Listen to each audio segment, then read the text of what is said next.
Tyson, we call that. And sometimes bears get their ears ripped off.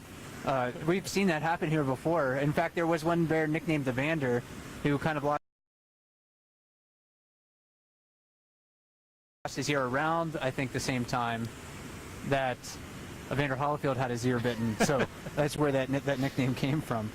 But 775 stole that fish successfully. It was a little bit of a slow approach. Yeah. But 409 wasn't backing away, and she actually was at a bit of a disadvantage There's there. lots of activity here right now. 856 chasing 775.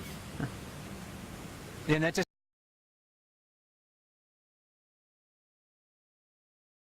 downriver. Mike, this is very similar to another time when you and I were doing a play-by-play. 856 was chasing 634 downriver that time. yeah, and that ended up with in the death of a cub. It just was a unfortunate place for the mother bear to be. Wrong place, wrong time. 856 took advantage of I believe that was about 8 cub days ago now. Yeah, a cub in a vulnerable situation. And now that 856 has asserted his dominance over that other adult male down there, it looks like he's broken off the chase. The other one's sort of slinking away. 856 just staring him down.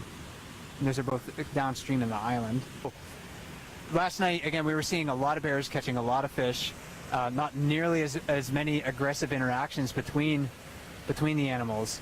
But bears, you know, when they don't have a lot of food in their bellies, they're definitely a bit more cranky. Like if I'm people, gonna, yes. if I'm gonna anthropomorphize just a bit, yeah, maybe they do get a little hangry. Right. The tolerance level for bears definitely does seem to increase between bears when they're catching a lot of fish.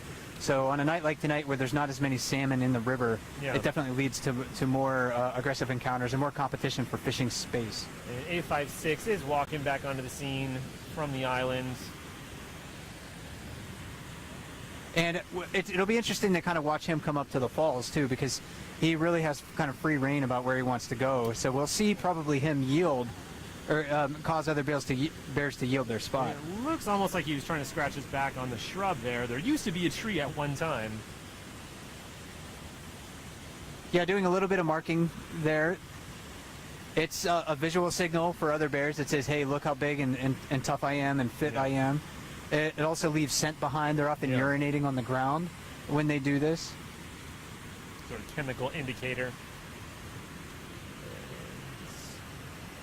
We're seeing, I believe that was 480 who was in the jacuzzi. Moving to the side as 856 steps up.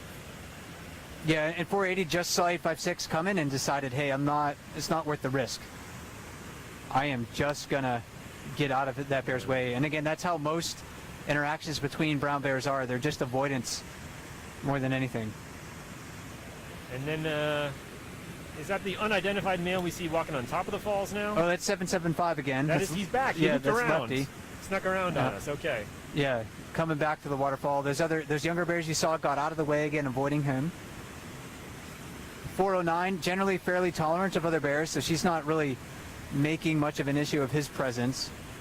I wonder if the next time she catches a fish, however, if she'll go to a more secluded spot to try to eat it.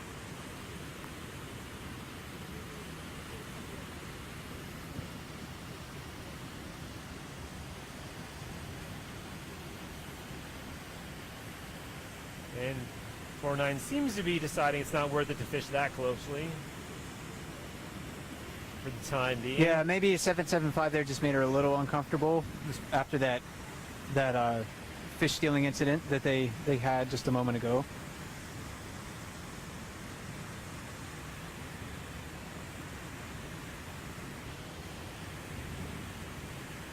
And a lot of bears just standing or sitting and looking at the water. Again, very reflective of the fishing conditions tonight. Yeah, and it's worth noting that the salmon are coming up, but it's not in a steady stream. It is sort of in pulses, as we've been saying. Fish will come up in spurts from Bristol Bay. About 1 million into this drainage so far.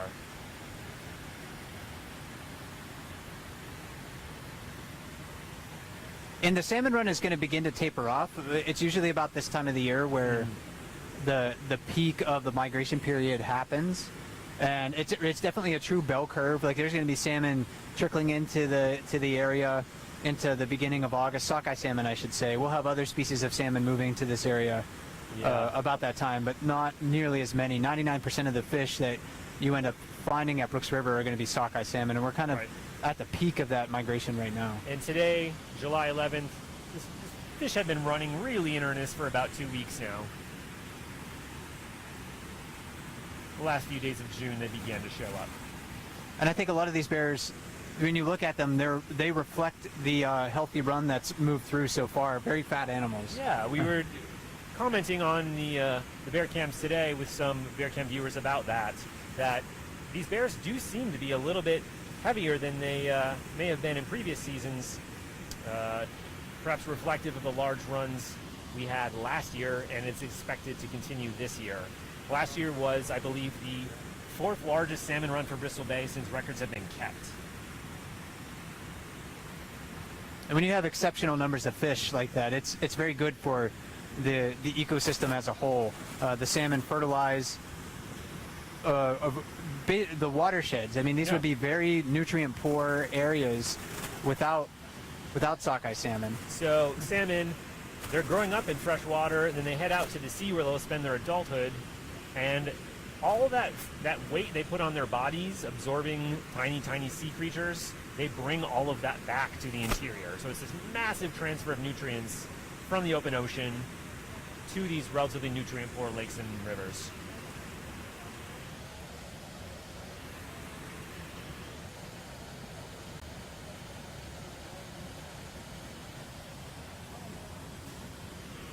Downstream, we also have a few bears that are fishing.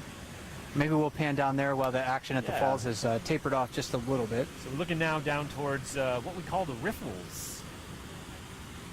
And in the middle of the riffles is an adult male. It's about as far as I can zoom in. This is number 151. Nicknamed Walker. And he's been in the riffles quite a bit this year. Last year we saw him at the falls a fair amount. This year he's been hanging out in the back. And we get asked about him sometimes. I think in a recent live chat too, we got asked, well, why is he down there so much when he was at the falls before? And of course, we don't really know. That's one of those questions I wish I could ask him. But it seems like, he's probably just finding a way to make a living down there. And he perhaps doesn't want to face the competition up at the waterfall itself. So the other larger males may be seeming more intimidating to him this year. With all that weight they put on, it's hard to say.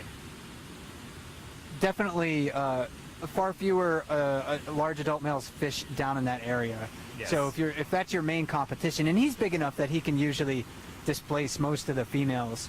If your main competition is larger adult males, then going down river can give you a little bit of space just to fish on your own, where you don't have to worry too much about that.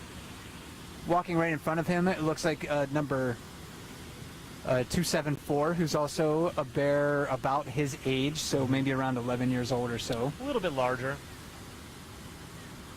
Very wide set ears. He changes a lot from early summer to fall. Maybe he'll walk upriver. We'll try to see where he tries to fit in at the waterfall. There's a lot of bears in the most productive fishing spots, so there might not be too much room for him when he gets up here. Yeah, and while we're looking at all these bears in the immediate vicinity, it's worth noting, at least on my walk here, there are a lot of bears hanging out in the periphery. I encountered at least 4 bears on the walk to this platform. Yeah, so walking the Brooks Falls sometimes can be half the adventure. It's quite common for people to see bears on the trail to the waterfall Half the itself. adventure is getting there, yes, or half the excitement. It is not a straight line trail. It curves quite a bit, and there's quite a bit of vegetation that is perfectly suited to disguise bears until you're very, very close. And you can get a little bit of an indication of what the forest around here looks like just by looking at the vegetation on the edges of the river. On the trail to Brooks Falls, it's a bit more of a coniferous forest. There's more spruce trees as a component. So what you see across the river is a bit more deciduous, but there's a lot of grass in the understory in that coniferous forest. So and the grass right now in many places is sometimes 4 feet high, so it hides a lot of animals. You can only see a bear coming sometimes with its ears sticking above the grass. It's quite a sight. Large animals can disappear quite easily.